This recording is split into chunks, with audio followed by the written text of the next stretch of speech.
At ang salita ng Panginoon ay dumating kay Jonas na ikalawa na nagsasabi, "Bumangon ka, pumaroon ka sa Ninibe, sa malaking bayang yaon, at ipangaral mo ang pangaral na aking iniutos sa iyo." Sa gayoy bumangon si Jonas at naparoon sa Ninibe, ayon sa salita ng Panginoon. Ang Ninibe nga ay totoong malaking bayan na 3 araw na lakarin. At pumasok si Jonas sa bayan na may 1 araw na gumagala, at siya'y sumigaw at nagsasabi, 40 araw pa at ang Ninibe ay mawawasak.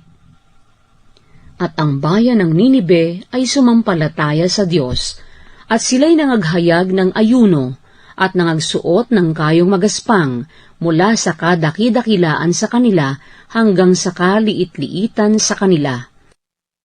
At ang mga balita ay dumating sa hari sa Ninibe, at siya'y tumindig sa kanyang luklukan, at hinubad niya ang kanyang balabal, at nagbalot siya ng kayong magaspang, at naupo sa mga abo.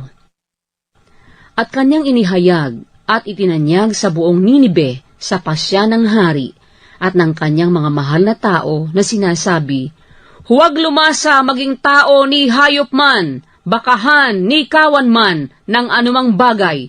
Huwag silang magsikain, ni magsiinom man ng tubig.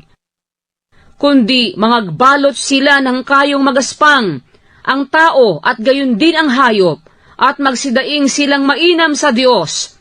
Oo, talikda ng bawat isa ang kanyang masamang lakad, at ang pangdadahas na nasa kanilang mga kamay.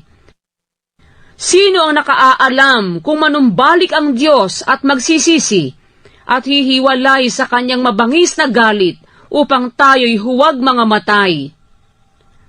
At nakita ng Diyos ang kanilang mga gawa, na sila'y nagsihiwalay sa kanilang masamang lakad, at nagsisi ang Diyos sa kasamaan na kanyang sinabing kanyang gagawin sa kanila, at hindi niya ginawa.